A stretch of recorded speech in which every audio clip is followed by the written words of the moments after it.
Let us all join as we do salutations to Lord Ganesh, the Supreme Reality in the form of Lord Ganesh, again that reality in the form of Mother Saraswati, and that reality in the form of Guru.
Hare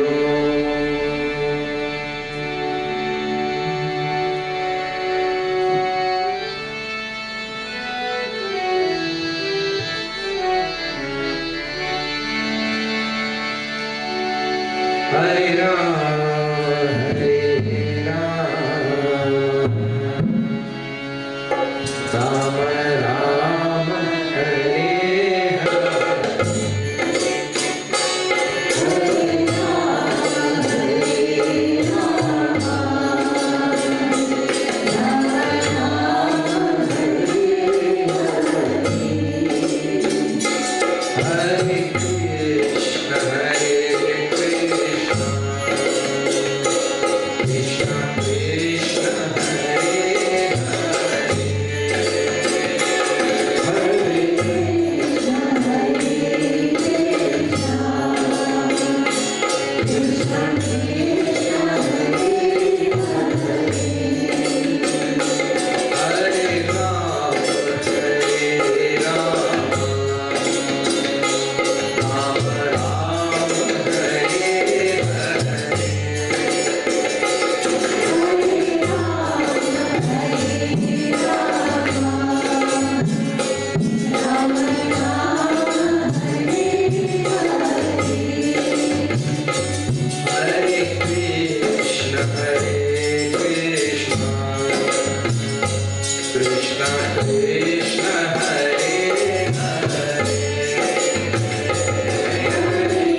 Gītā Dhyanam is invocatory mantras for Bhagavad Gīta. Just like in the Ramayana, we have Ramayana Sumiran, the Ramayana Mangalachara at the beginning. In the beginning of Bhagavad Gīta, we have Gītā Dhyanam. Today we will chant the whole thing. From tomorrow we will just chant the first 3 mantras, or the first few mantras. Om Parthaya Pratibodhitam Bhagavata Narayana Swayam Vyasena Gratitam Puranam Madhye Mahabharatam Advaitam Mrigavarshini Bhagavati Ashtadasha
We're going to see chapter 9 of Bhagavad Gita. That's good. Bhagavad Gita, Navamodhyaya, 9th chapter. And first of all, let me tell you a little bit about Gita itself and why Gita.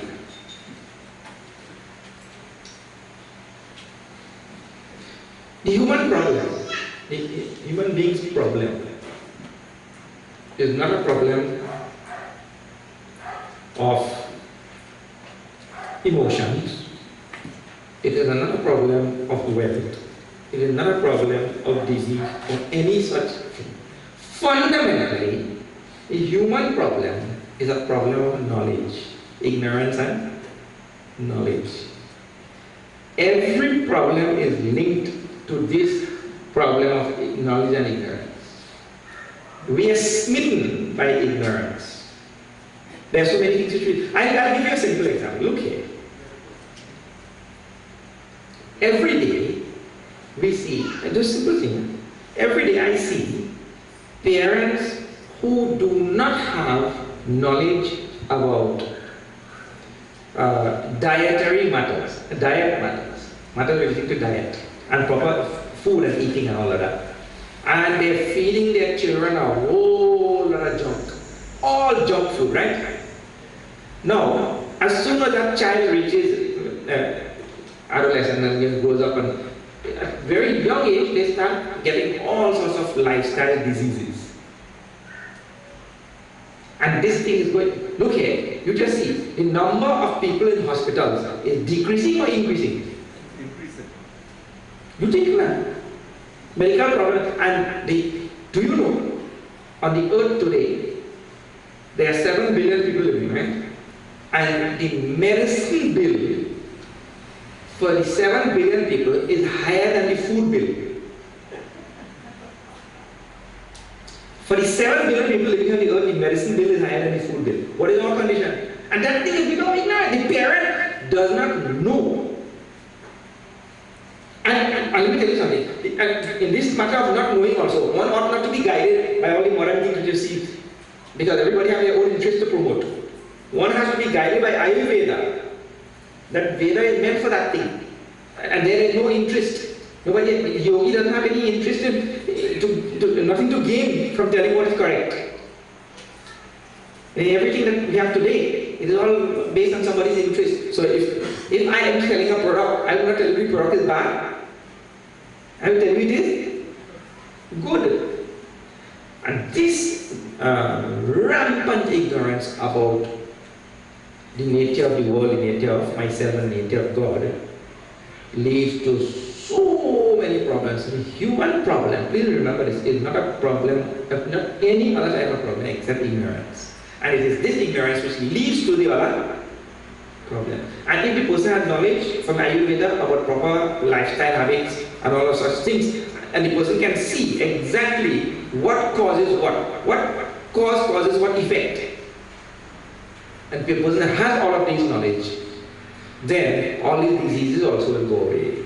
All things is a matter of, see, people who do wrong things, because they deep down, they don't understand or know the whole idea of karma. If I understand very clearly and I know how karma works, I know that this karma causes this result. That person will not engage in that thing. But there are many cultures and civilizations that will remove karma from their living and all. So there is no knowledge of karma, no knowledge of rebirth, no knowledge of reincarnation. Knowledge is not there. So the person thinks, I only have one life to live. Eat, drink and be merry. Because he thinks he only has one life to live. He doesn't have knowledge. So the human problem is actually a problem of knowledge, ignorance. That is the root of his. And if that ignorance is really removed, all his problems will come to an end. And everywhere in the world, see, we have, like for example, every year we go on voting for certain governments in power, thinking that they will do all what we want, because these fellows are not doing what we want. Put them out, put these fellows now. They will do what we want. The only thing is that people don't have knowledge that in that realm, there's a whole lot of things that go on. We don't have any knowledge of what goes on there. You see? But once we have that knowledge, then we'll take different actions. Knowledge actually makes that human being take different course of action. Bhagavad Gītā is about knowledge. Please see this. Let's see the situation. Pandavas on one side, Kauravas on the other side. Arjuna is in the middle. Arjuna is one of the greatest warriors on the Pandava side, and he sees on the other side is all cousins and his grandmother and all relatives and uncles and so many people on this side. And when he sees that, he gets a nervous breakdown. And now Bhagavan has only 2.5 hours. Bhagavan has 2.5 hours to teach this fellow and to bring him out of his nervous breakdown. His nervous breakdown also has its roots in ignorance. Because what is Bhagavan doing on the battlefield? He's teaching. Teaching means giving knowledge. Giving knowledge means knowledge is meant to remove ignorance. There Bhagavan did not give him money. Bhagavan did not pick him up. No, give him a little support. Okay, get up, boy. Give him a little support. Lean up on this post. He didn't give him any type of support like that. But didn't give him any money or nothing. Bhagavan gave him knowledge. And the knowledge which is going to remove his nerve. When a person goes on stage, and they get nervous. Have you seen people who go on stage and they get nervous when they have to hold the paper? Huh? One atheist also went on, he is an atheist. He went on stage and he was also nervous.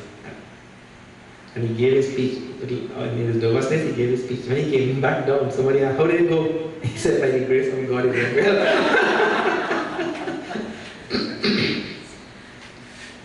So, a person goes on stage and they get nervous. We say that is also the result of ignorance. This fellow has conjured up a whole lot of things in his mind, all of which are wrong. The one who gets nervous, he conjures up so many things in his mind, all of which are wrong. Right? It means he does not know the right thing, does not know what is the right thing. You see? So thinking all of these wrong things in his head, he goes and seeks ignorance. So ignorance is always a result of ignorance. Every single thing. You please see this is the thesis of the Vedas. The human condition is rooted in ignorance, whatever condition he is in. And Arjuna's condition then on the battlefield again is rooted in ignorance. And so Bhagavan has to give him knowledge. Please remember, there is only one antidote to ignorance. There is only one antidote to darkness. Light is not working today. Dev Singh said it was working every day. But you know how the world is. The day when it's supposed to work. There is only one antidote to darkness. That is light. And so in the same way, there is only one antidote to ignorance, and that is knowledge. And Bhagavad Gītā is about knowledge. Bhagavad Gītā is the essence of all the Upanishads. And the Upanishads are the conclusion of all the teachings of the Vedas. So what you have? So many four big Vedas like this. The conclusion of all the teachings of all the Vedas came in 108 Upanishads, thereabouts. Little texts. Vedas are huge, Upanishads small. And from this Upanishad now also again condensed into this Bhagavad Gītā. And it is about knowledge only. Everything is about knowledge. So Bhagavan had only one thing to give to Arjuna. He gave him knowledge. And Arjuna got rehabilitated. He got rehabilitated. And he got up there and he demolished that Kaurava army. You see? So, it is about knowledge. This is the first thing of the Bhagavad Gītā. Now, it has 3 sections. One section on Karma Yoga, another section on Bhakti Yoga, and the last section on Jnana Yoga. So, this 9th chapter falls in Bhakti Yoga section. But that does not mean to say that, look here. If you say that today I cooked aloo, yesterday I cooked baigan, tomorrow I will cook arrows. Right? So that baigan, aloo, arrows, they are different things. But every day there will be some common things in baigan, aloo and arrows. There is curry and salt and onion and garlic and pepper which you put there. Curry and salt and onion and garlic and pepper you put here. And curry and salt, onion and garlic, pepper, ityadi you put there. Ityadi means etc. Those are not ingredients. So, while the vegetable differs each day, all the masala and all the things that you are putting is one and same.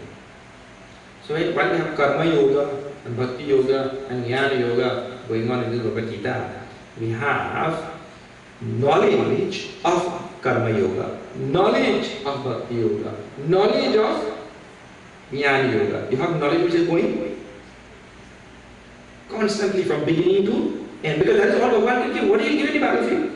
He didn't go and bring water for Arjuna to drink. He giving knowledge only. So knowledge of Jnana, Karma, Bhakti and Jnana. This is the common thing which is going on. Right. So now, in this 9th chapter, we will see what exactly. Let us see the verse. Let's begin with the verse itself, and then I will tell you more. Sri Bhagavan Vacha, it goes. Sri Bhagavan Vacha means Bhagavan spoke. Bhagavan said. Uvacha. Sri Bhagavan Uvacha. Now what Bhagavan said.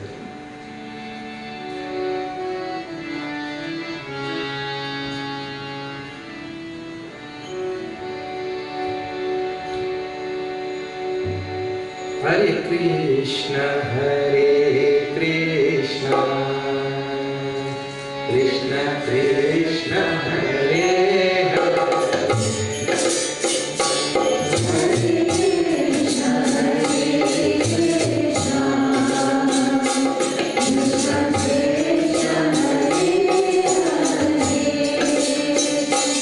Idam kurte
idam te guhyatamam pravakshyami anasuyave jnanam. Idam te guhyatamam jnanam pravakshyami anvijnanam pravakshyami saitam. What Bhagavan, my dear Arjuna, he called Arjuna anasuyave. Anasuya. Anasuya word means one who does not carp and cavil and one who does not find fault with others.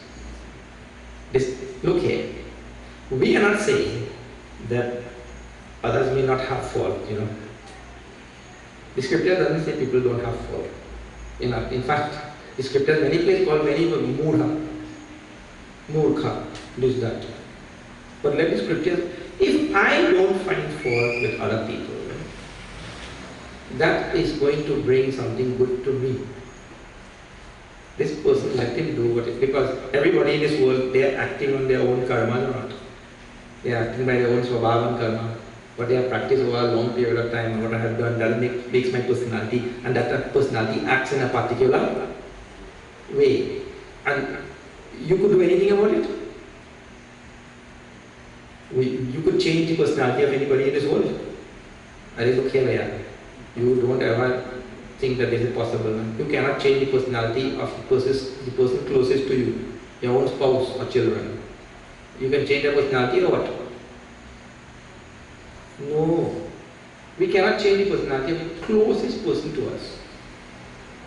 Everybody has their own personality and they act according to that.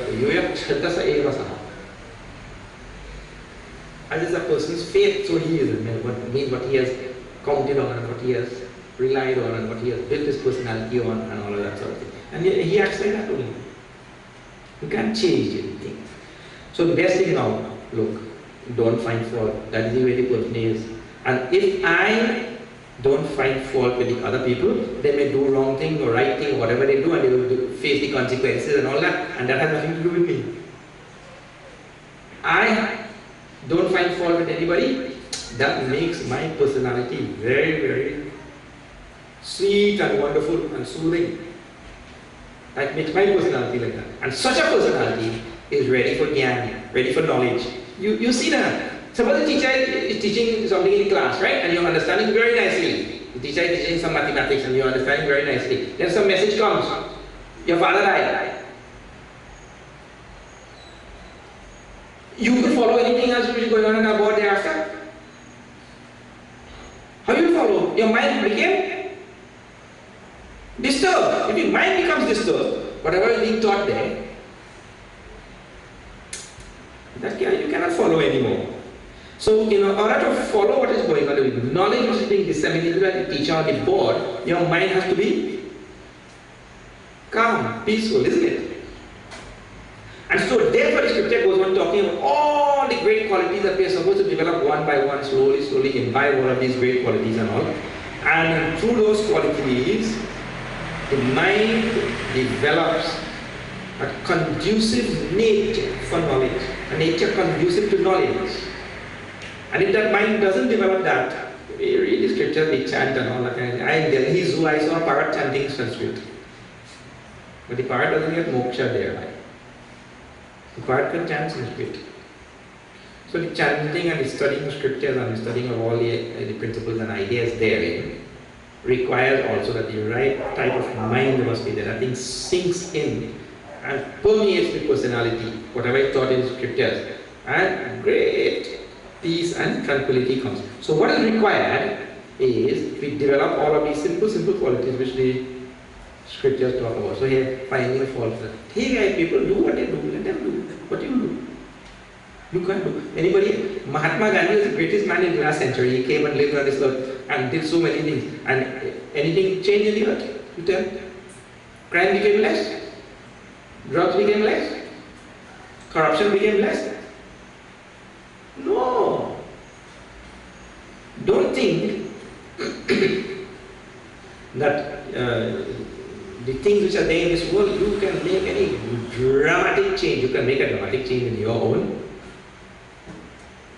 personality. Everybody has at his disposal his own personality, and he can change that thing slowly, gradually. So here, Anasuya, Bhagavan starts chapter by calling Arjuna Anasuya. One of the reasons why Bhagavan gave his knowledge to Arjuna and not to Yudhishthira, Nakul and Sahadeva, because Arjuna was Anasuya. So now, he says, hey my dear Anasuya, you listen to this. Idam tu te guhyatamam jnanam vijnanam sahitam pravakshami. I am going to tell you this most supreme knowledge, which is supreme secret also. It is of the nature of knowledge and wisdom. There are two things he tells. Jnanam vijnanam. Jnanam vijnana sahitam. Jnana and vijnana. So there are two things. One is knowledge and the other one is called as wisdom.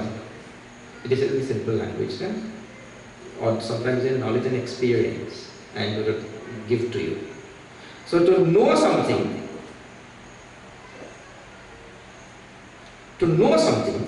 and to use that something for my own benefit, my own evolution, and for the benefit of the world at the same time, Loka Samgraha, and Jagathita and Atmaha Moksha Artham. To use that thing for my benefit and for the benefit of the world, that thing is called wisdom. Otherwise, I'll give you a simple example. A person who has money in the scripture is not, that money is supposed to be used for dharma. So to have money is one thing, but to use the money for the right things also a different thing altogether. You see? There is a direct correlation between, you will see, if you see the statistics, a direct correlation between wealth and lifestyle diseases. You know? There's a direct correlation. Means all the lifestyle diseases that are there in the world, there's a connection between wealth and that. It means to say, in societies and communities where there is not so much of affluence, there is not so much of lifestyle disease. That means what? We don't know how to use money also. So to have something and to be able to use that thing, they are two different. To use it wisely, they are two different things. So to have knowledge is one thing, but to use that knowledge for my enlightenment or for the benefit of society, that is a different and called vijnana. The proper use of that knowledge is very simple, from a very simple standpoint. This I'm telling him. Yes, Jnana says, moksha se ashubhat means to say, having known this knowledge which I am going to impart to you, my dear Arjuna, you will get moksha fast, quickly. And moksha from what? Ashubhat means from all that which is inauspicious. This world is called as Ashubha. The world is called as Ashubha. Why? Because the world is 50% good and 50% evil. You can't escape it. You see, I will tell you.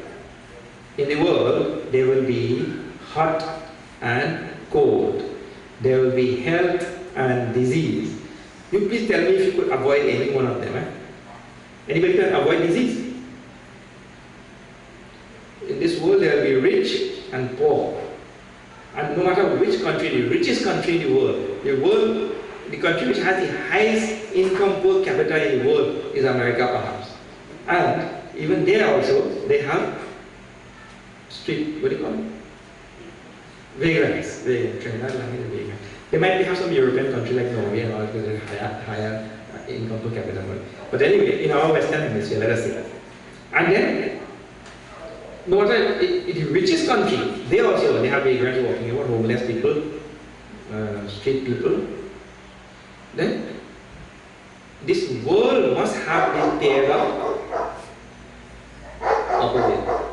There will be affluence and there will be poverty. And both will be existing at one and why? Because the structure of the universe is such that every atom has positive and negative, and you can't avoid it. So where there is health, there will be disease. Where there is riches, there will be poverty. Where there is peace, there will be war. People think that they can stop war in this world. Don't dream. It will not stop. It will not stop. When Bhagwan comes, he comes to fight war also. Mahabharata war, Ram Ravan Yuddha. War only. But there is peace and there is war. This is the nature of the universe. So this universe, which one day, have you heard? Sukh dukh dono rehte.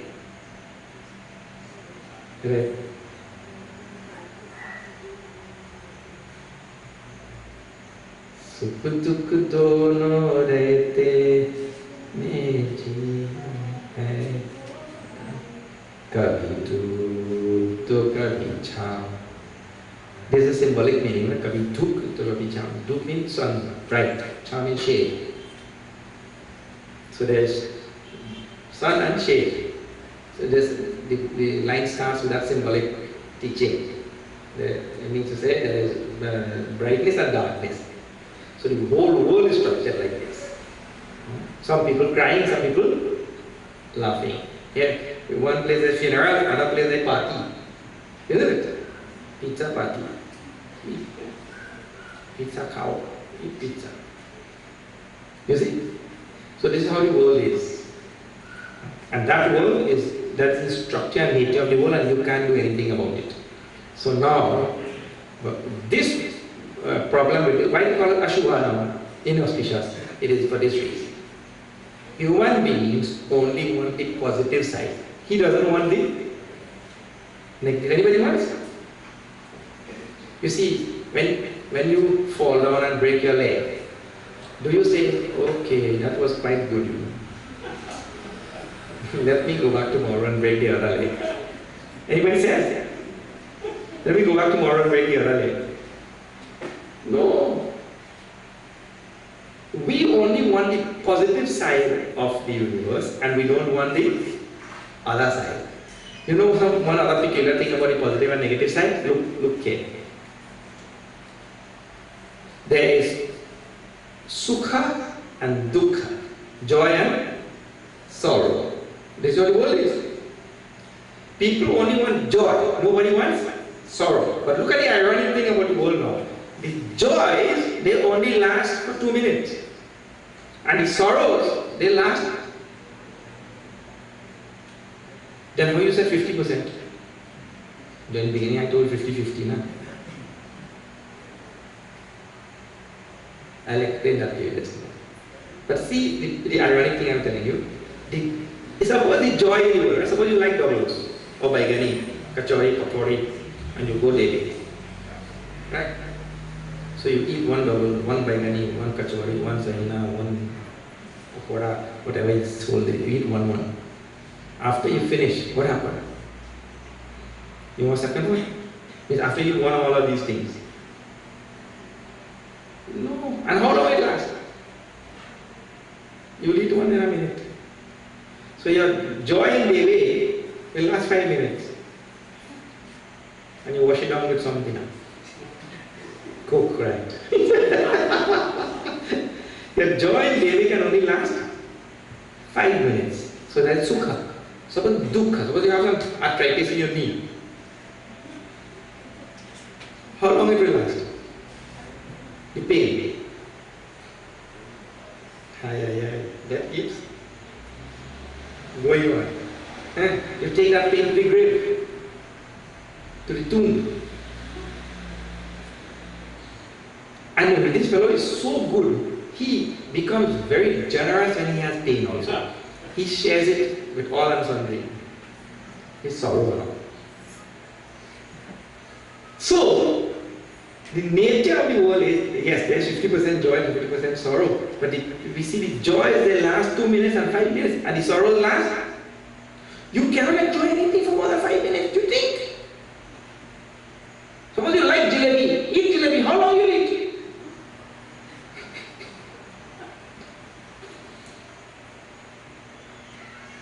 So when we say it is 50-50, this is like this now, it is really 50-50. But because the person does not like one of them, the experience of that one which he does not like is accentuated in his mind, and so it appears as though that one is more than. So it's really not more or less. There's a nice balance between the two of them. But he doesn't like this one. I'll show you how human mind can accentuate something. If I am wearing a white shirt and there's one black spot, you think that whole shirt spoiled, isn't it? Correct or not? The whole thing spoiled. Because you accentuated the one dot. We are good at doing that. So the world really has a good balance, but the mind has a capacity to accentuate whichever side. You see? And younger people is only joy. Children only joy for them. Vridhastavat cinta sakata. Bhagwan Shankaracharya tells him. In the older age, they complain these young people. The older people complain, the young people, I don't know what happened to them. They know nothing. Yesterday I saw somebody send me a video clip.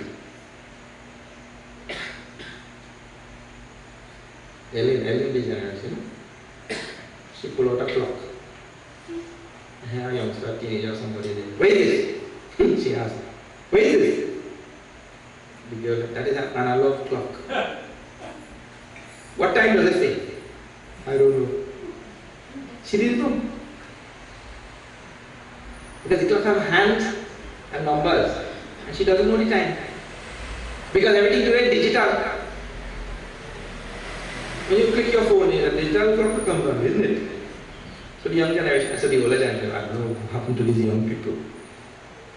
So they complain about, and young people happy like puppy. Oh well.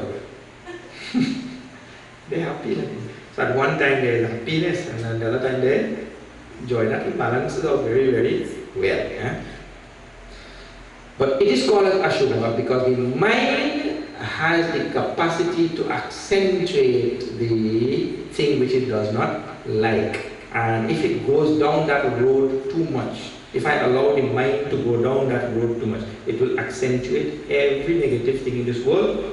And though I told you that there is a good balance, it will accentuate all the negative things, and that mind will go into that slowly deteriorate, and get into a state of total decadence. That mind, and then it goes into things like depression, and frustration, stress, and all the other things. The mind has to be pulled back and made to understand now what we are teaching it. But there is in this world the two pairs of opposite, and I am supposed to maintain my equilibrium and balance among the pairs. Understand? This will come and this will come. And whatever comes will also go. But this world is called Ashubha because the mind. Second thing is, why it is called the world is called Ashubha. This is the word Bhagavad uses. Why is the world called Ashubha? Because the human being has found himself in a state of bondage in this world. He has found himself in a state of bondage. State of bondage means what? I have choices in certain things. Like I can pick on this. I have a choice. I could take it off also. So many things I have choices, right? I can drink the water.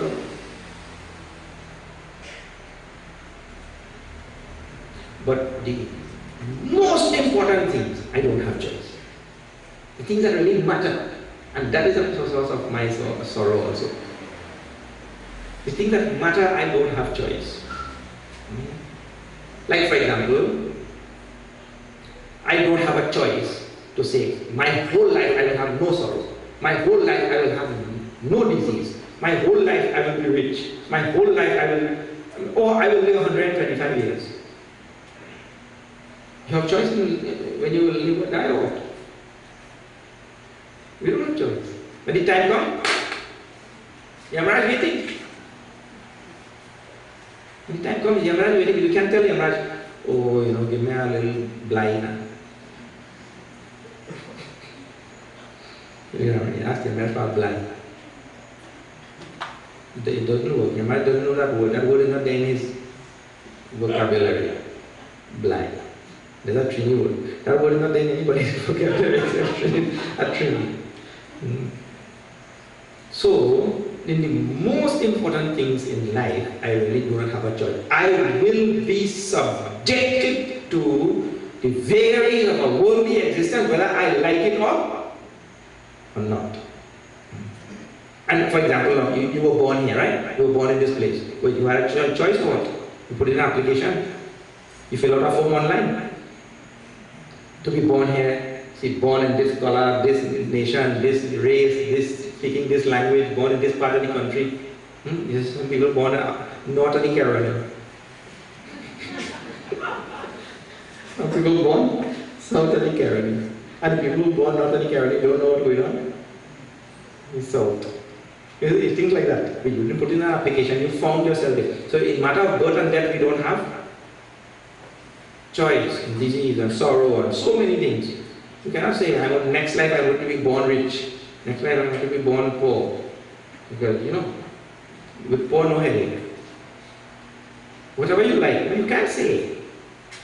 So in the world, the most important things, we don't have choice. You see, I'll show you, okay. We don't know if we'll be educated or not. We don't know if we'll be healthy or not. We don't know if we'll be rich or not. We don't know if we'll be peaceful or not. Those things we can't say. And then, at the end now, we are sure we will die. Means I have no choice in that also. I have to die. This world is such, nobody gets out of it alive. So, the world is called as Ashubha because in the most important thing, I have no choice. I am subjected to bondage, to a certain modus operandi of the world. The way the world operates. I am subjected to it. And that subjection is called bondage. I cannot get out of it. It's called Ashubha. And I will go on and on for this one word Ashubha for so many reasons. It's called Ashubha. Inauspicious. And therefore, the Shastras tell we have to get what they call a mukti from this world. Now, one more peculiar thing about that. That's what moksha says. You will become mukta. You will become free from the world. The peculiar thing about this, it is the same world I have to go via to get moksha. You see, action, atmano moksha, jagat I have to serve this world as a proper devotee, serve the humanity, serve the world, and do my duty and all of that. And that's why he's telling the children in Gītā. My dear, you're a soldier, you have a duty to do. What are you relinquishing your duty? No, what? You have this duty to do. Through that duty, you will get moksha. So the same world which I want to come out from, I need it also to come out. That is why I said, Bhagavan put poor people. That's why Bhagavan put the world this way, so that I have a field in which I can work, and through that work, I purify my mind slowly and get moksha. In the same world I get teachers, in the same world I get shastras, gurus, sampradayas, ashrams, teaching going on. That same world which I want to get out from. Moksha is getting out from the world, not coming back in the cycle of birth and death. But you need that same world to get out. You see? Like if you are in a deep waters, you need the water to get out. Isn't it?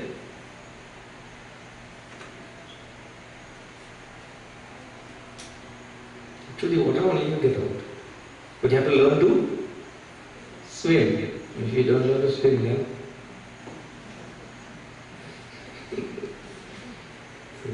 this exactly the scripture and through all of his teaching and yajna, we have to learn to swim out of this universe. So Bhagavan said, now I am going to give you this subri guhyatam. You see, if you are going to tell somebody, look, I want to tell you a secret. This fellow say, okay, you are always telling some secret. Tell.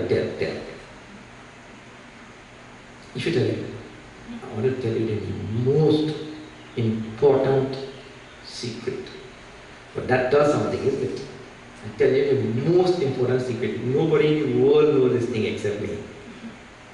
No, he is all else. So Bhagavan like this tells, Bhagavan, you see, he's a good salesman.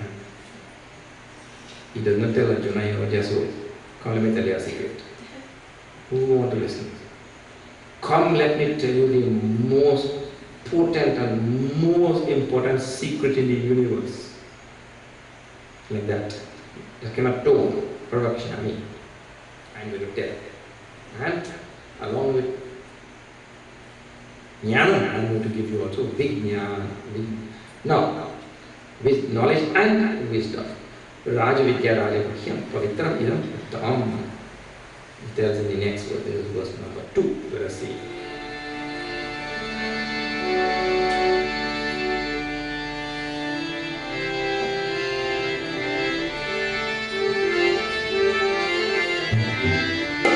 Shri Krishna Sharanam Mama Shri Krishna Sharanam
In fact, that might cause more trouble. After you go and study physics and all, you come back, you realize that fellow got an A and you got a B. You have all kind of knowledge of physics, but no. This Rajavidya means Atma Jnanam. The student in the Mundaka Upanishad also goes to the teacher and he tells, you please tell me that knowledge, knowing which all things become known. Not any ordinary knowledge we're talking about. So the knowledge of the scripture is actually Atma Jnana, Brahma Jnana, knowledge of the absolute reality. Sometimes it's called knowledge of oneself, which is one and same. If you want to find out more about that, you have to come in our 6 o'clock class in the morning. Our morning class is at 6 a.m. So that is called the supreme knowledge, not any ordinary knowledge. Ordinary knowledge anybody can have. Rajavidya, in knowledge, Rajaguhyam, it is supreme secret also. The knowledge is supreme secret means Bhagavan doesn't hide it from us. It is hidden from us because of our own insistence on keeping our mind at the gross level. We keep our mind at the very gross level like this, Why? You see, I mean, how, not why, how? The moment we see something, anything, look here, when you see that color, that van outside, that very nice color, very attractive color, oh, look at nice color. When I buy a van, I buy a van, the same color, that color so nice. Now comes a physicist.